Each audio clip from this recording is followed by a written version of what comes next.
nyo. Ayan, ha? Ayan, oh.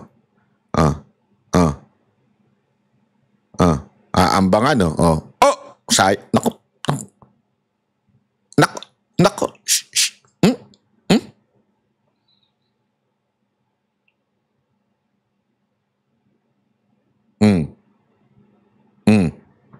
Ayan, walang sound.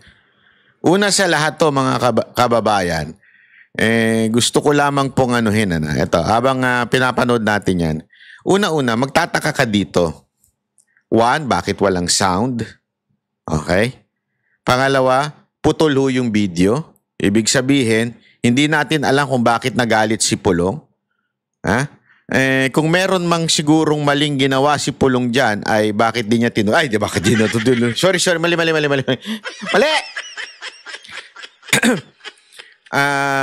Bakit niya inambangan?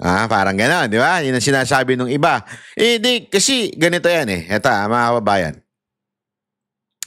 Ang istorya, sabi eto daw lalaki, yung mataba, sabi, bugaw daw yan. Pero pag babasahin mo doon sa mga ibang nag-post, businessman yan. Okay? Businessman daw yan. Pero yung iba naman, sinasabi, meron daw binugaw itong mga babae kay Pulong. Okay? Yun ang sinasabi, yun ang akusasyon. Binugaw daw kay Pulong, tas hindi binayaran. Parang something like that. Okay? Ngayon, kung titignan mo yung kwento na yon, ay pwedeng pumasok sa video. Anong ibig ko lang sabihin? Simple lang. Ito yung video. Kung sino man yung lintik na direktor nito, hahanap yan ng kwento na mukhang kapanipaniwala o di kaya pwedeng sumute doon sa video. Nagigets nyo? Kasi kung talagang totoo yan, mantakin mo. Ikaw halimbawa lang, ikaw kongresista ka. Tapos, kilala ka. February daw nangyari ito.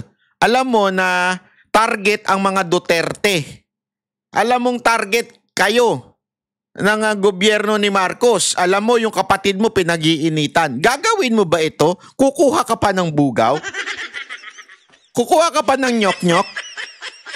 Hindi. Nagagets mo? Bakit ka kukuha ng nyok-nyok? Tapos ganyang kabulgar, gagawin mo sa bar. Di ba? I mean, sorry pero ikaw ay hindi naman simpleng tao. Ikaw ay anak ng dating presidente. Ikaw ay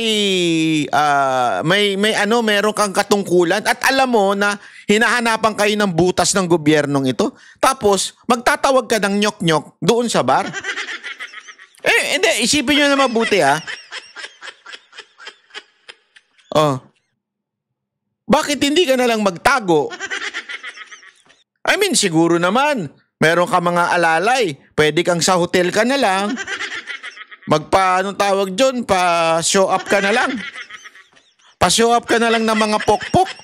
Hindi, di ba? I mean, prominente ka, anak ka ng dating presidente. Tapos, alam mong delegates kayo ngayong mga Duterte. Gagawin mo isang kataranta doon sa isang bulgar na lugar? Sa isang publikong lugar? Di ba? I mean, ganun ba katanga ito si Pulong para gawin yun? Tapos hindi ba niya alam na may CCTV sa bar na yan? Di ba? Pero kasi alam ko yung meron nagkwento sa akin ng totoong kwento na nangyari. Diyan. Ang totoong kwento daw sa akin, ito'y kinwento sa akin po ng isang kakilala na sabi nga niya nandun siya nung mga time na yon. Ang kwento daw sa akin yan, meron daw inilalapit na mga babae sa kanya at pinaupo. Siyempre, bilang isang public figure, hindi mo naman pwedeng sungitan. Sige, okay lang, inom-inom tayo. I mean, wala naman masamang uminom. Di ba? Umupo yung mga babae, tapos pinainom daw. Sige, order kayo nung gusto nyo. Kasi public official ka I mean, public person ka. Alam naman magsungit ka. Sige, inom-inom kayo, ganyan. Tapos, parang after daw, pag tagal-tagal, biglang siningil si Pulong. Parang something like that. Parang pinilit na, hindi, ano yan, mga PR yan, mga ano yan. Tapos, pinainom mo yan, so singiling kita, ganon. Na, noon na hindi daw pinapansin. Yun ang kwento sa akin. Hindi daw pinapansin ni Pulong nga parang, sino ka ba?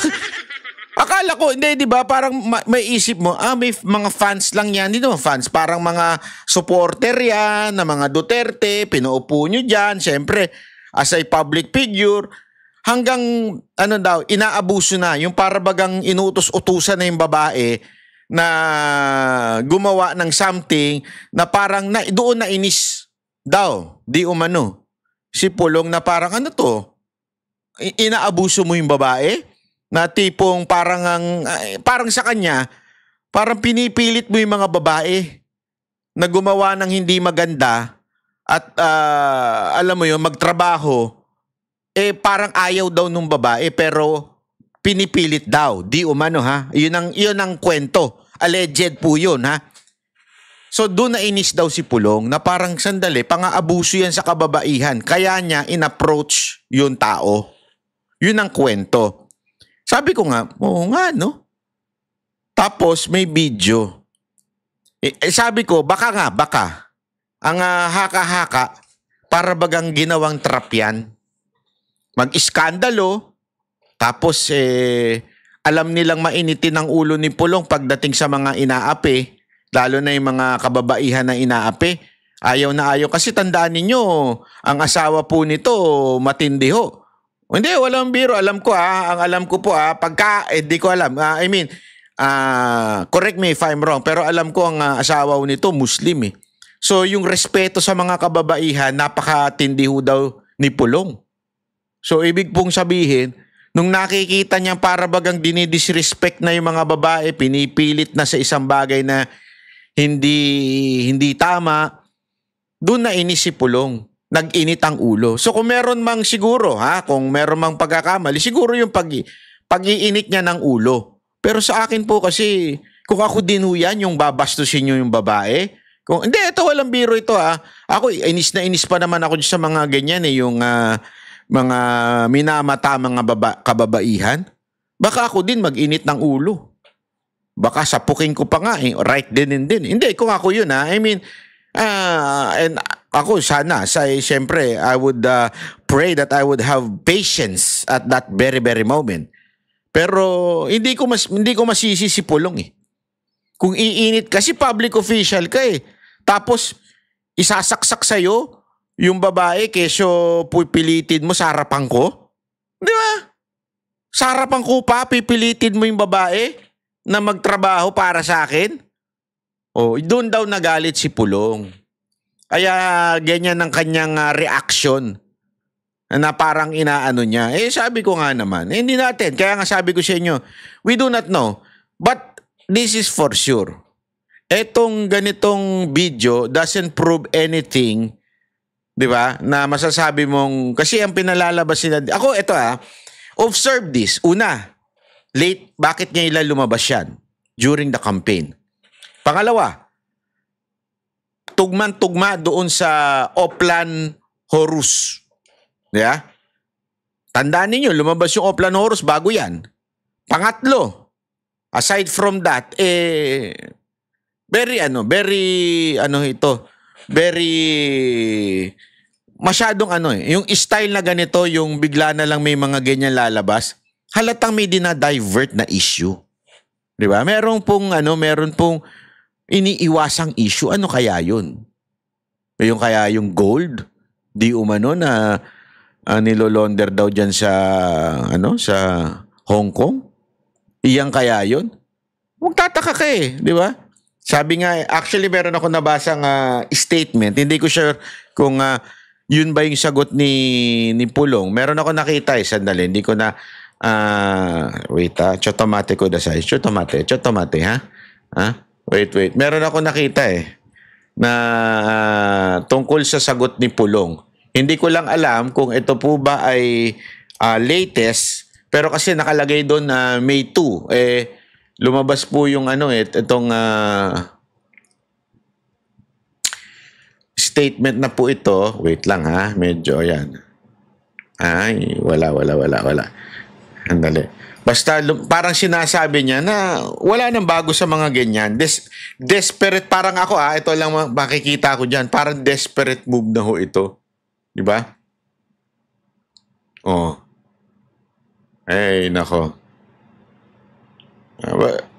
Anyway, hindi ko makita ngayon Baka mamaya-maya makita natin 'yan. Anyway, so yun po yung magtataka ka talaga kung bakit ngayon lang naglabasan yung issue na 'yan. So, doon pa lang, may sabit na ho talaga. Medyo kitang-kita mo na Kitang-kita mo na merong ibang motibo ho. At again, sabi ko nga ho sa inyo, walang napapatunayan ng video na ito. Ang napatunayan lang natin ng video na ito, matapang si Pulong. Ang tanong, tama ba yung paggamit niya ng tapang o mali?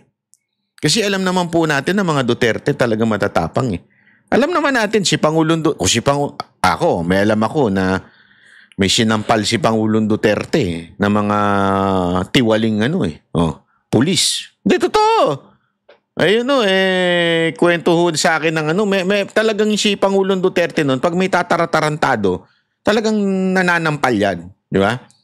So ngayon, ito bang, kasi, again hindi ko sinasabing it is justifiable na manampal ka kung ikaw ay ginawa ng may nakita kang katarantaduhan. Pero gayon pa man, yan ang tatak Duterte, yung tapang na ganyan, di ba? Ngayon, kayo na lang mag-isip kasi sobra naman ito. Sobra namang sabi nga pag hindi na matalo, ganito na yung gagawin. Ganyan kasi alam nila At saka mga kababayan, masanay na po tayo. Hindi masanay na po tayo. Nung panahon ni Pangulong Duterte, ganyan din Naalala niyo 2016, last minute, merong peking pinalabas na peking account si Trillanes, naalala niyo nun? Di ba? Last minute yun.